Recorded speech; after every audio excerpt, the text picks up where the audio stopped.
Sometimes love doesn't heal. Sometimes it destroys everything in its path. Today, I need to share with you one of the most heartbreaking stories I've ever encountered. A story that will make you question everything you think you know about love, desperation, and the lengths people will go to when their world crumbles around them. Welcome to True Crime Chronicles HQ. This isn't just another drama story. This is about a 54-year-old woman, a nurse who spent her entire career saving lives, healing the wounded, bringing hope to the hopeless. But on one tragic day, the very heart that had beaten with compassion for so many others was found broken beyond repair. Before we dive into this devastating tale, I need you to understand, this story contains real pain, real consequences, and real lives forever changed. If you're sensitive to intense emotional content, please take care of yourself. And if this story touches something deep within your own heart, know that you're not alone. What you're about to hear happened in Atlanta, a city of dreams, a city of new beginnings. But for one nurse, it became the place where everything ended. So grab some tissues, take a deep breath, and let me tell you about a woman whose love became her downfall. Her name was Sarah, though we'll call her that to protect what's left of her dignity. 54 years old, silver streaks running through her once dark hair, hands that had saved countless lives over 3 decades of nursing. She worked night shifts at a hospital in a small town, coming home each morning to an empty house that echoed with memories of better times. Sarah had been married once. 22 years of what she thought was happiness, until her husband left her for someone younger. The divorce papers cited irreconcilable differences, but Sarah knew the truth. She had become invisible to the man she had loved with every fiber of her being. For 3 years after the divorce, Sarah lived in that quiet desperation that so many middle-aged women know too well. She threw herself into her work, took extra shifts, volunteered for holidays, anything to avoid facing the crushing silence of her own loneliness. And then she met Marcus. Marcus was different. 47 years old, charming smile, still married but separated, or so he told her. He made Sarah feel alive again, made her remember what it was like to laugh until her sides hurt, to wake up excited about seeing someone, to feel beautiful despite the years that had weathered her face. For 8 months, Sarah lived in a bubble of rediscovered joy. Marcus would visit her small town on weekends. They'd have long phone calls during her breaks at the hospital, and she began to believe, truly believe, that love had given her a second chance. But bubbles, no matter how beautiful, are fragile things. It was a Tuesday morning in March when Sarah's world shattered. She had been scrolling through social media, something she rarely did, when she saw it. A photo that made her blood run cold and her hands shake so violently she almost dropped her phone. Marcus. Her Marcus, arms wrapped around a young woman with glossy brown hair and a radiant smile. The caption read, "6 months strong with my beautiful girlfriend. Thank you for making me the happiest man alive." The woman in the photo was stunning, the kind of effortless beauty that comes with being 23 years old. But it wasn't just her youth that cut Sarah to the bone. It was the timestamp, 6 months. Their entire relationship had been a lie. Sarah sat in her car in the hospital parking lot, still in her scrubs from the night shift, and screamed. Not a quiet cry, not silent tears, but a raw, animalistic scream that came from somewhere so deep inside her soul that she didn't even recognize her own voice. The woman's name was Jessica. 23 years old, living in Atlanta, studying to be a teacher. Everything Sarah used to be, young, hopeful, trusting. Everything Sarah felt she could never be again. For days, Sarah couldn't eat. She called in sick to work for the first time in 5 years. She sat in her living room, staring at that photo on her phone until her eyes burned and her heart felt like it was being shredded from the inside out. Her sister found her like that on the 4th day, unwashed, unfed, staring at nothing. "Sarah, honey, you're scaring me," her sister said. But Sarah couldn't even respond. The woman who had spent her career bringing people back from the brink of death was drowning in her own despair. And that's when the dangerous thoughts began. Heartbreak does strange things to the human mind. It can make rational people believe irrational things. It can make kind people consider cruel actions. And it can make a woman who had spent her entire life healing others contemplate causing harm. Sarah became obsessed with Jessica. She studied her social media profiles like a detective working a case. She learned Jessica's schedule, her favorite coffee shop, her workout routine, her friends' names. She knew that Jessica worked part-time at a boutique while finishing her education degree. She knew Jessica's apartment complex, her car, even her dog's name. If I could just talk to her, Sarah told herself. If I could just make her understand that Marcus belongs with me, that I loved him first, that I need him more. Sarah began to rationalize her growing obsession. Jessica was young. She had plenty of time to find someone else. But Sarah, at 54, divorced, invisible to most men her age, this was her last chance at love, her only chance. The plans started small. Maybe she'd drive to Atlanta just to see Jessica in person. Maybe she'd follow her for a day just to understand what made her so special. Maybe she'd approach her at that coffee shop, woman to woman, and appeal to her compassion. But as the weeks passed and Sarah's pain deepened, the plans became darker, more desperate, more dangerous.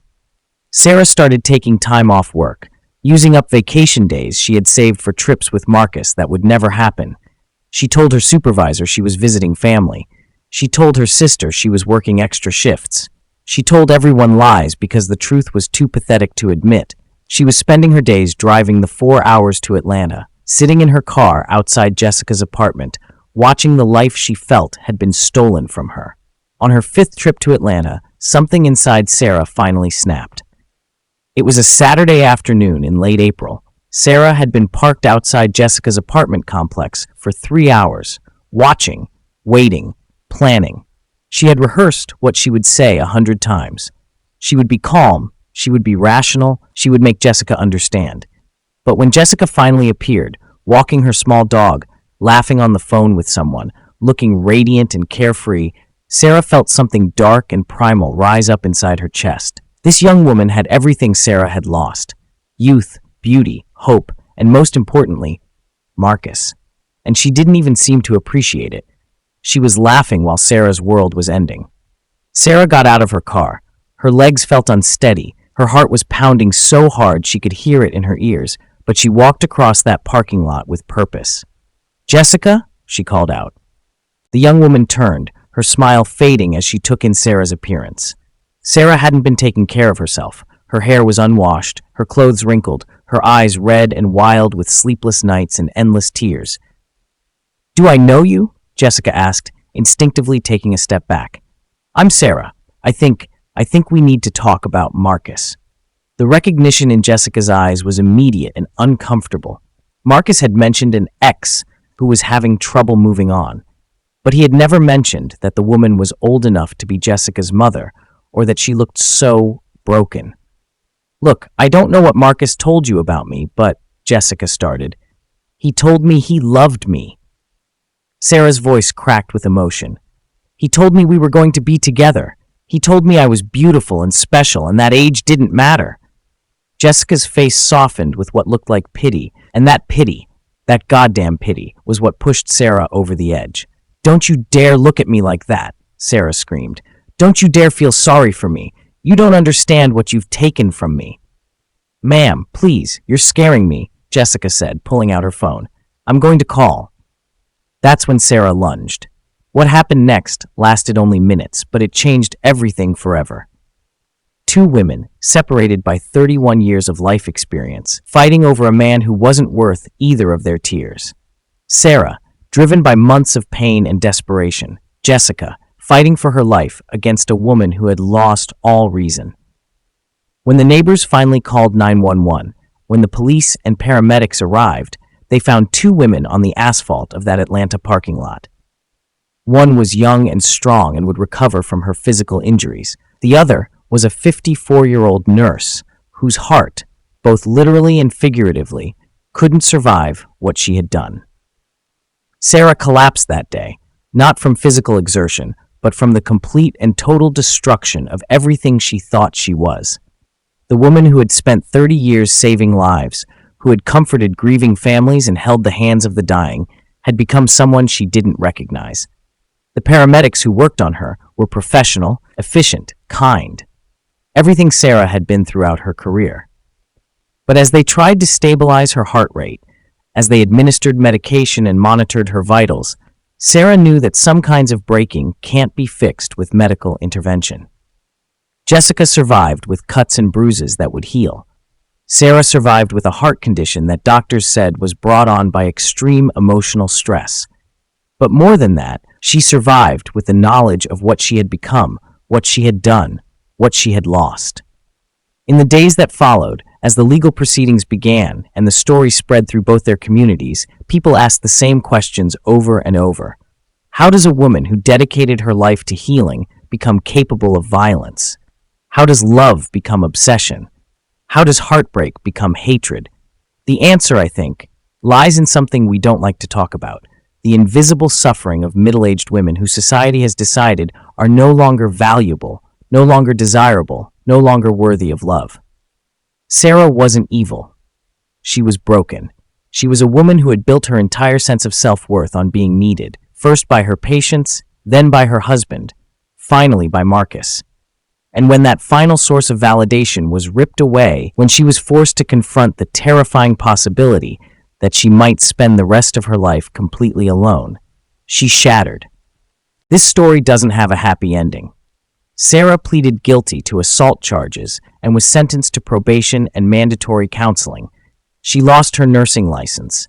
She lost her home when she couldn't keep up with the legal fees. She lost the last shreds of her dignity when the story went viral on social media, with thousands of strangers calling her crazy, desperate, and pathetic.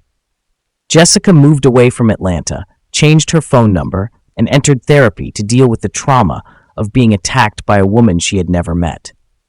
Marcus? He disappeared from both their lives, probably off charming another lonely woman somewhere, leaving destruction in his wake without a second thought. And Sarah? Sarah learned what so many middle-aged women learn too late, that the love that promises to save you can destroy you instead. That desperation makes us capable of things we never imagined. That sometimes the greatest tragedy isn't dying, it's living with the knowledge of who you became in your darkest moment.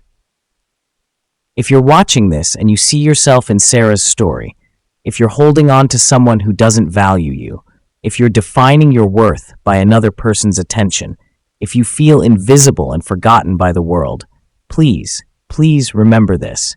You are more than your relationships. You are more than your age. You are more than your broken heart. Sarah's story is a tragedy because she forgot those truths. She let her pain turn her into someone she wasn't, and in trying to hold on to love, she lost everything that made her lovable. Don't let heartbreak make you cruel. Don't let loneliness make you desperate. Don't let someone else's inability to see your worth convince you that you have none. If you're struggling with obsessive thoughts about someone who has left you, if you're stalking an ex on social media, if you're considering any action that involves inserting yourself into someone else's life uninvited, stop. Get help. Talk to a friend, a counselor, a therapist. Your pain is real and valid, but it doesn't give you the right to cause pain to others. Sarah's heart was found broken that day in Atlanta, not just medically, but spiritually. Don't let yours break the same way. Remember to like this video if it touched you. Subscribe for more real-life stories that matter, and please take care of each other.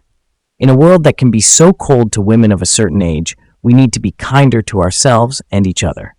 Until next time, love yourself first. Everything else will follow.